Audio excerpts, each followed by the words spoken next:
In October 1962, during the Cuban Missile Crisis, the world came within minutes of nuclear war. Not on a battlefield, but in the shadows of a Caribbean island where Soviet missiles were being assembled in secret. Those weapons could reach Washington, D.C. in under 15 minutes, and for 13 days the most powerful leaders on Earth stared at one another, waiting to see who would flinch first. But the most frightening truth is this: no one outside a tiny circle understood how close civilization was to collapse. A photograph, a wrong assumption, a submarine captain's order, even a single pilot's mistake. Any one of them could have turned the Cold War into fire. To understand how the crisis began, you have to rewind to the Cold War's ugliest logic. This is the story of the 13 days that nearly ended the world, and it began with a secret no one in Washington was supposed to find. After Fidel Castro's revolution transformed Cuba, and the failed Bay of Pigs invasion embarrassed the United States in 1961. Both superpowers believed the next move had to be stronger, faster, and more dangerous. Khrushchev saw an opportunity to protect Cuba and correct a strategic imbalance. America had missiles in Turkey, and the Soviet Union wanted a way to make Washington feel exposed. Kennedy, meanwhile, was under pressure to appear decisive after the Bay of Pigs, after Berlin, and after years of accusations that the United States was losing ground. So missiles in Cuba were not just weapons. They were a message, a warning, a trap.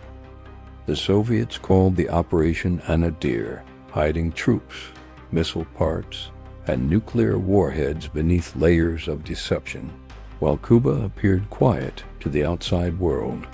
Under that silence, one of the most dangerous battlefields on Earth was being built.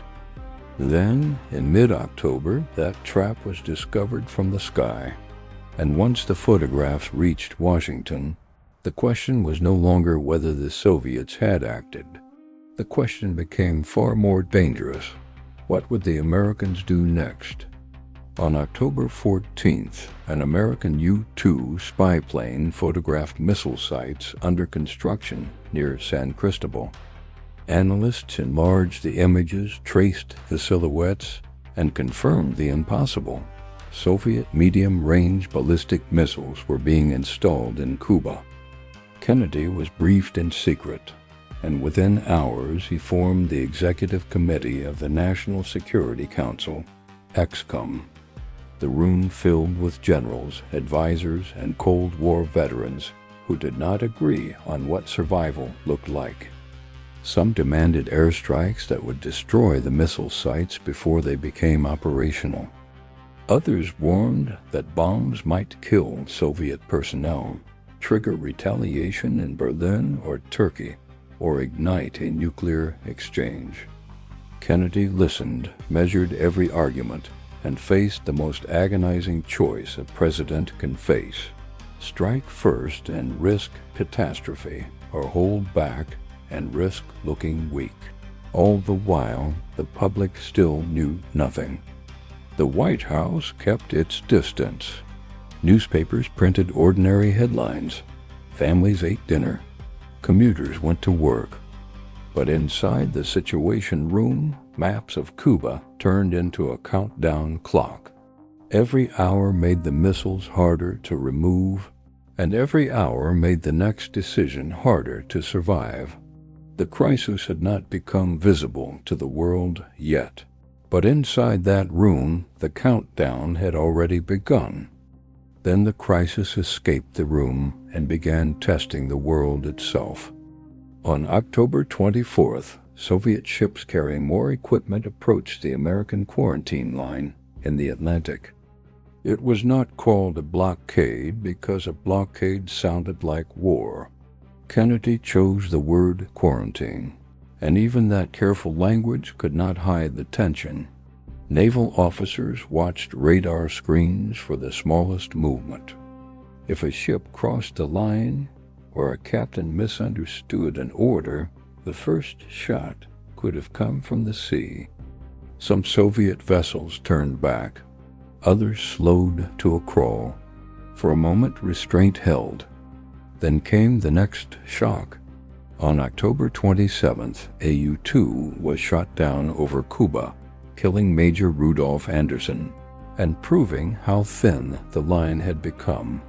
In Washington, hawks called for retaliation. In Cuba, Fidel Castro feared invasion was inevitable and urged Moscow to stand firm, deepening the danger even further. And beneath the waves, a Soviet submarine, B-59, was being hunted by American depth charges.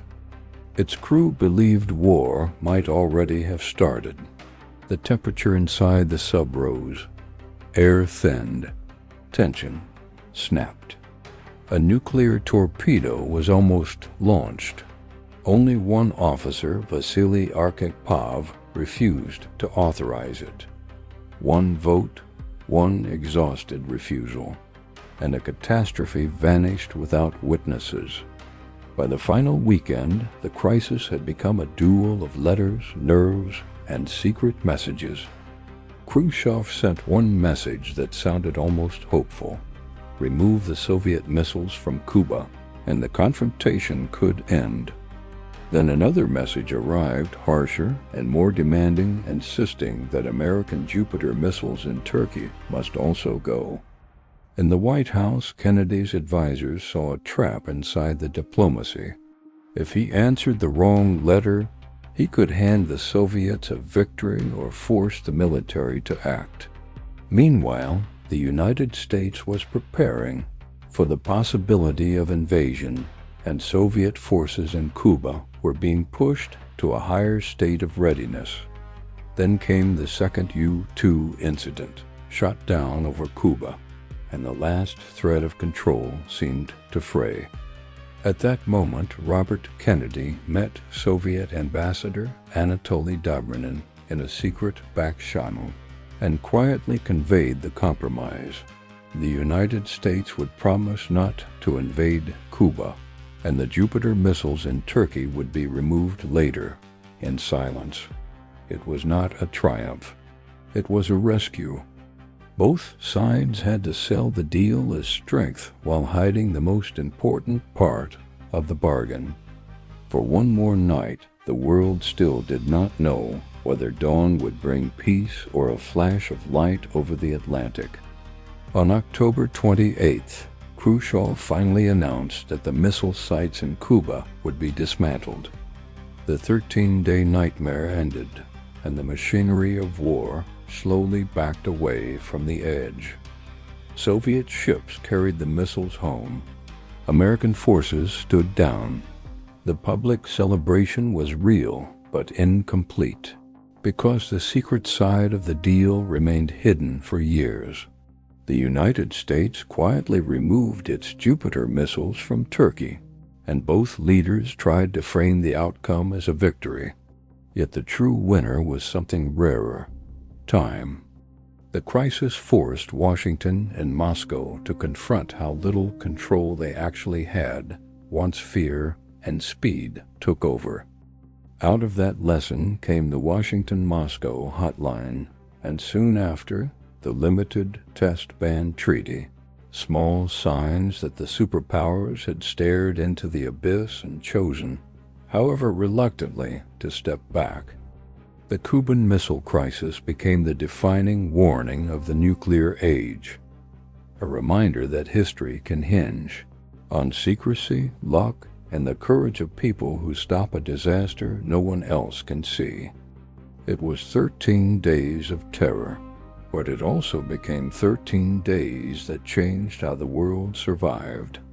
More than 60 years later, the Cuban Missile Crisis still feels less like history and more like a warning. Because the truth is, the world was not saved by one perfect decision. It was saved by a chain of imperfect people, refusing one by one to let panic become apocalypse. If stories like this remind you how fragile history really is, subscribe for more cinematic documentaries that uncover the moments when the world almost broke. And I want to hear your answer in the comments. If you had been in Kennedy's place, would you have chosen the airstrike, the blockade, or the secret deal? That choice may be the difference between looking brave and keeping the planet alive.